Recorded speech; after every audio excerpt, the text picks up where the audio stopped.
Hey guys, welcome back. BDCKR here. We're back with another online multiplayer video. This is going to be a little bit different from our normal videos because today we're showing off Teen Titans Raven, who's the most recent challenge. And in the recap video that we did, we made a claim about her and her ranking. It's not so much a claim, but I guess an assessment and a judgment. Where there's 4 Ravens, Regime Raven is clearly the worst. Yeah. Raven Prime, I think, is still the best. But we like playing Teen Titans Raven because the idea of stealing power is always kind of fun. Mm-hmm. And I had her Teen Titans Raven ranked 3rd. And I think it's not entirely fair because we haven't played her that much. And the demonstrations we've done have always, with new characters, have typically been on not multiplayer, only because when we use a hacked account to bring a character in, we don't want to get that account banned. So we've not played her a lot, and this is our chance to rectify that. Yeah, so this is going to be a little bit less refined than our average team. We've got the team set up basically to be as close as possible to an ideal team for supporting specialists. Right, so this is like a training wheels team. If you've got somebody that you want to try out as your specialist, having this team set up, and we go into more detail, is sort of like training wheels because you almost can't go wrong this way. You get a real chance to explore how it plays, and then you can have a bit of fun with it. Yeah. So at the top, we can talk about what Teen Titans Raven has going for her here. Her passive is Demonic Embrace. Special attacks have a chance to drain 25% health and power, and Raven receives all health and power that has been drained. And we've decided to gear her with Tantu Totem, for the power return for specials. Obviously, right. Tantu Totem is pretty necessary for any specialist. Heart of Darkness to boost power gen, and also increase special 2 damage, because like with every other passive that has a chance of something happening on a special, the chance is higher on a special 2 when you compare it to a special 1, so it still makes sense to use special 2s. Right. And I mean, on a related note, if there's something where there's an effect that has a limited duration, then it typically lasts longer on special 2 than special 1. Mm-hmm. And then we also have, to finish it up, the Demon Blade, which is an underrated gear. It would be among the better 3.5-star gears if you just gave it a 3rd crappy ability, but even without the ability, it is still really solid. Yeah, and it's still better than some 3.5-star gears depending on your loadout. Right, because it's the only gear that gives both a boost to Special 2 and increases crit chance on Special 2. Yeah. So you combine that with Tantu Totem's crit chance and Teen Titans. I was going to say Tantu Totem Raven. It's Teen Titans Raven. TT. Her augmentations, her Special 2 basically crits on every hit. Yeah, which is really good. Right, so we're maxing out her Special 2 damage to take advantage of her passive. And the way the rest of the team is, it's really a generic kind of support team. If you're going to be picking somebody else to start raining down specials, so Hawkgirl is there for her air support thing, which lets you tag in and tag out faster. Astro Harness make her tanky. Ninjato to protect your teammates. Although there's some funny behaviors with it, where it seems like it's giving the opponents the power from her Ninjato. Yeah. Claw of Horus is to disrupt any fights of attrition. So I have to admit that I've become a big Claw of Horus fan for a lot of the tanks, or just any potential last man standing teammate, because taking away gears is such a powerful ability, but it's wasted if they can tag out and rinse it. So it's really mostly on the last person unless you can keep them locked in. Yeah. And here we see Wally West dodging all their specials, which is what annoying. Makes... Yeah.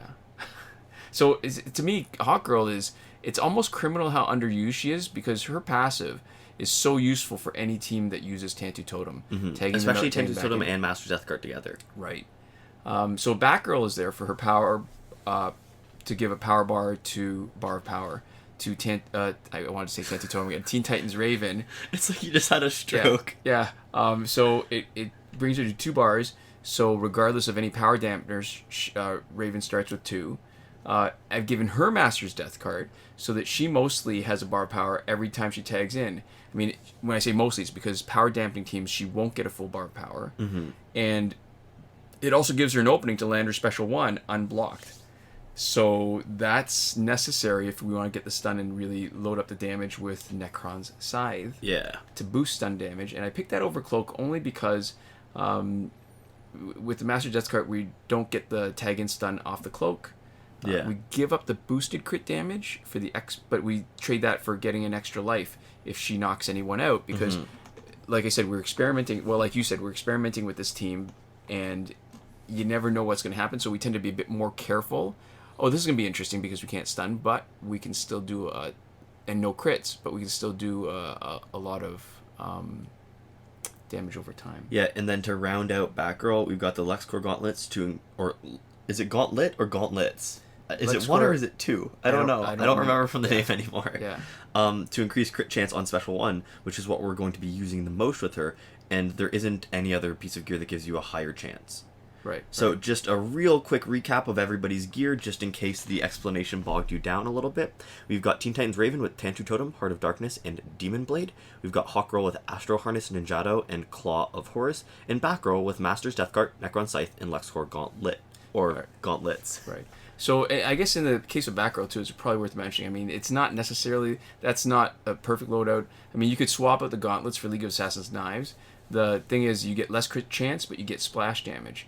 And it's a good choice for her if you were playing her as sort of your main damage dealer, and she was going to be the first one in, because splash damage against 2 opponents, when there's, it's a full team fighting you still, is great, but splash against 0 opponents when you're down to 1-on-1 is kind of useless. Yeah. And I'd rather have the crit chance, right? So if she's the starter, knives for sure. If she's for support, like on this team, I feel like LexCorp gear is better, because that one ability to do a 1 high damage special 1 is what's going to help you against Astro Harness. Yeah. So just watching the fights, I'm really not sure how much benefit we're getting from the life drain or the power drain, but what I've noticed now playing with her, what really is special about her is the way her multi-hit special 2 is broken down. Because what happens is, whenever you have a multi-hit special, you lose something as it transfers across to the next character. Yeah. Right? So there's a hit somewhere in the middle that doesn't register.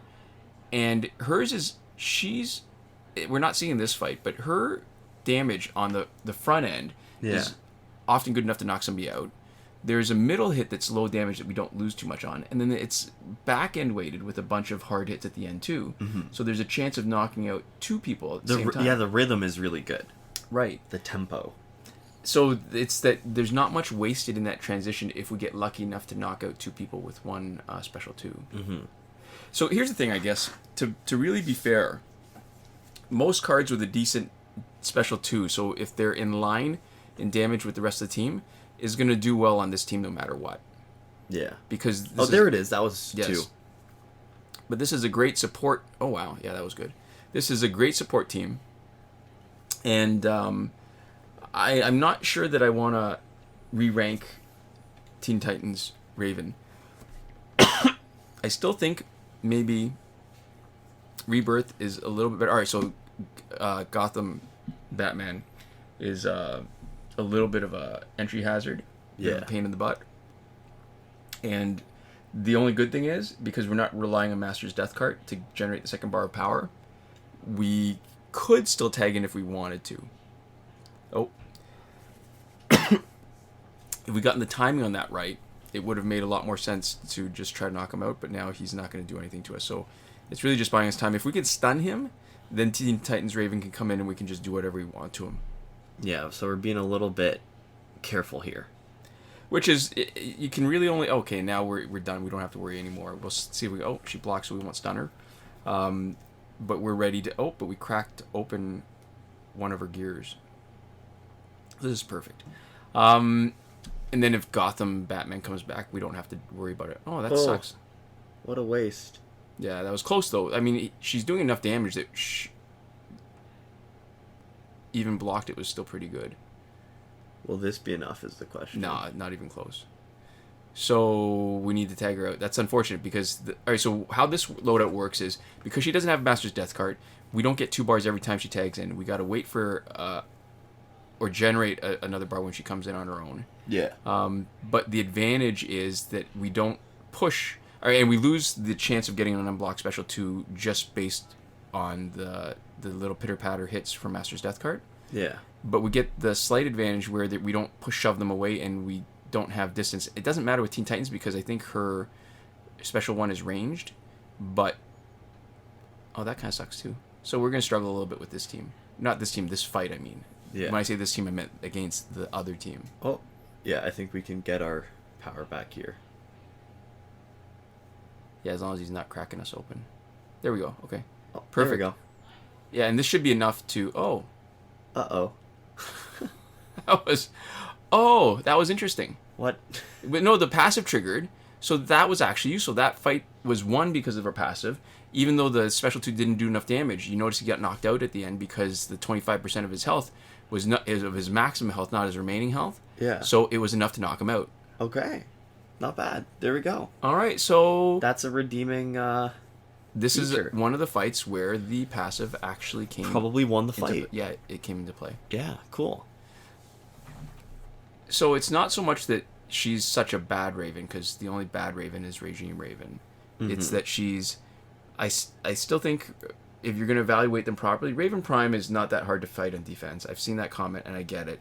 But if we're evaluating how well you can use her and play her, I think she's hugely effective in multiplayer or Survivor or any time where you want to equalize the fight, right? And I think Teen Titans Raven and Rebirth Raven are both probably close in ability. They're both just as good. I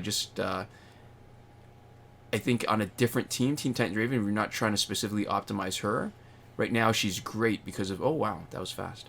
Yeah. She's great because of where we've got her. And I think you almost have to have Batgirl. I mean, that loadout with Master's Death Cart and Tentu Totem on her Yeah. is fine. But it's not nearly as good as this. That's true. Yep. There And we go. That's it. Okay. Thank you guys so much for watching. Right here at the end, we'd like to give a huge thank you to everybody who supported us on Patreon. That's Console Peasant, who is supporting us at the highest tier Last Word, John Oriema at the Your Message Here tier, Sean Farrell, Daniel Simonson, Aaron Mall, and Michael DeVries, who support us on the credited level, and Eddie G and Chris Wolf at the gratitude level. Thanks so much. We'll see you next time. Komoda.